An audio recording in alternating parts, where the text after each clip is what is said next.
starts with a thought, then another, then 600 more. And suddenly, it's 4 a.m., you have not slept, and you're wondering if you ruined your life by saying "you too" to the waiter who said, "enjoy your meal." If any of this feels familiar, congrats! You're an overthinker. Welcome to the club. We overanalyzed your application and already approved it at 3 a.m. The good news? You don't have to stop. You just have to do it better. So, here's how to weaponize your mental chaos without self-destructing. And yes, welcome to the mind of an overthinker. For people like us, even something as basic as buying peanut butter feels like there's a whole battle strategy involved. It's not just about the price. It's about the long-term health effects, the regret you might feel in 3 months, and the existential crisis of whether you're making the right choice or not. People make it sound like it's this awful, crippling villain. But is it really? Your friend just grabbed a random jar and walked away. Good for them. But if a zombie apocalypse breaks out tomorrow, who's more likely to survive? The person making random decisions or the one who's mentally prepared for every possible outcome? Overthinking is not indecision. It is an advanced risk assessment. And yeah, I'm not saying that it's always good, but it's not always bad either. You just gotta know how to use it to your own advantage. And today I'm gonna show you exactly how. Overthinking really isn't a sign of weakness. It's really your brain in beast mode. You're not slow, you're calculating. You're not indecisive, you're just running through every single possible outcome in excruciating detail, twice. And believe it or not, your mental gymnastics is not just stress. It's actually strategy. All right, so let's talk brain science for a second because, yep, that's the reason behind this. Overthinkers usually have a more active prefrontal cortex. That's the part of your brain responsible for executive function, planning, decision-making, goal setting, and predicting consequences. It's kind of like your brain's CEO. So while others just kind of seem to vibe their way through their life, your brain is busy building risk models, connecting dots, and even stress testing outcomes on par with launching a space mission. But all this just to pick a coffee flavor.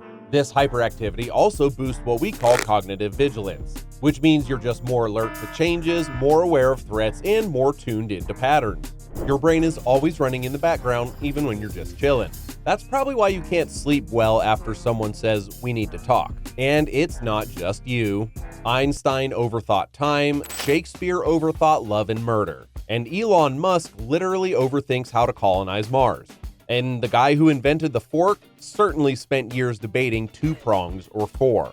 For real though, this already sounds like a lot, right? I mean, look at Albert Einstein and look at, well, you. That probably got you overthinking, right? Well, stop. Did you even realize how quickly your brain perceived things and then started thinking about it immediately? And now you can't sleep because you're insecure about something that I said? Yeah, I get it. I do that too. Your brain's just really, really busy being awesome. Your brain is constantly juggling what psychologists call cognitive load. Think of it as having 15 Google Chrome tabs open and a Spotify playlist on shuffle and 3 calculators running. And this is all while you're trying to just figure out what socks to wear today. But this is not a bad thing. Studies show that people who are anxious, aka overthinkers, score higher in intelligence and creativity when paired with strong cognitive skills. This mix creates an ultra-rare combo: high neuroticism plus high IQ equals analytical powerhouse.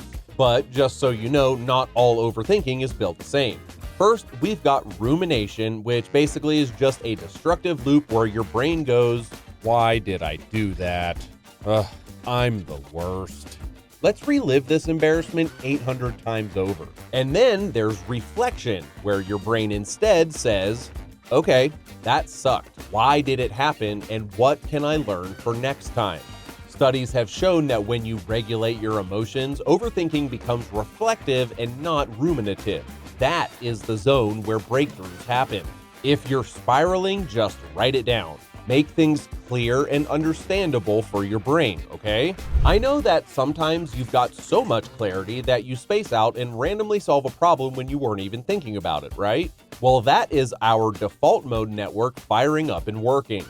The DMN is the brain network that gets active when you're not focused on the outside world. The DMN is tied to things like imagination, creativity, future planning, and self-awareness. And yes, the DMN is super hyperactive in overthinkers. And now that we've established that your brain is basically running a 24/7 simulation lab, you might have one question on your mind. But how do you actually make that work for you instead of against you? Like, how do you even start? Well, there's more than one way to test this. Number one, the what if funnel. Overthinking is kind of just like problem solving, but at 500% power. The trick is to aim it at the right problems. Instead of letting your brain loop endlessly like a broken Spotify playlist, give it a map instead. Funnel those thoughts. Now you're not overthinking, you're scenario testing. Ask yourself things like, what if this fails? Cool, make a backup. What if it works? Great, now draft your acceptance speech. What if you don't do anything at all? Ah, yes, the slippery slope into existential dread. We've all been there somehow, some way. The only thing worse than making a bad decision is waiting so long that the decision just makes itself. And it usually makes itself pretty badly. Overthinkers do not need less thinking, they need better direction. Number 2, the second guess reflex, turning anxiety into anticipation. Simply put, overthinking equals high cognitive vigilance, which equals better risk assessment. Now, some people choose to call it anxiety, but what if it's really just hyper-awareness with a flair for drama? Let's take Elon Musk for instance. The man overthinks rocket failures before they even happen. That's not anxiety, that's survival. And it's the reason his rockets land gracefully while yours would probably explode while just trying to open Microsoft Excel. This is our second guess reflex in action. It is not weakness, it is rather mental forecasting. Kind of like Dr. Strange calculating 14 million possible outcomes, only your big decision is whether to send that risky text at 2 a.m. Use it. Don't fear it. Number 3, embrace productive overthinking. Even geniuses didn't have it all figured out. Einstein spent many years looking at light beams before E=mc² clicked to him. Da Vinci doodled thousands of sketches before inventing half the things in your modern kitchen. And you just need a pen. Overthinking doesn't mean that you're lost. It means you've got a lot of input, so give it an output. Write it down. Seriously, bullet journals, mind maps, napkins, whatever works for you. If your thoughts still matter tomorrow, then they're worth the brain space for sure. If they don't make it to tomorrow, congratulations, you just avoided another 3 a.m. spiral about that one weird thing you said at a party 2 years ago. Productive overthinking means channeling the chaos, turning your mental storm into an actionable and usable game plan. You don't have to stop overthinking. Overthinking is actually the raw material, the secret sauce, the difference between a mindless decision and a masterful move.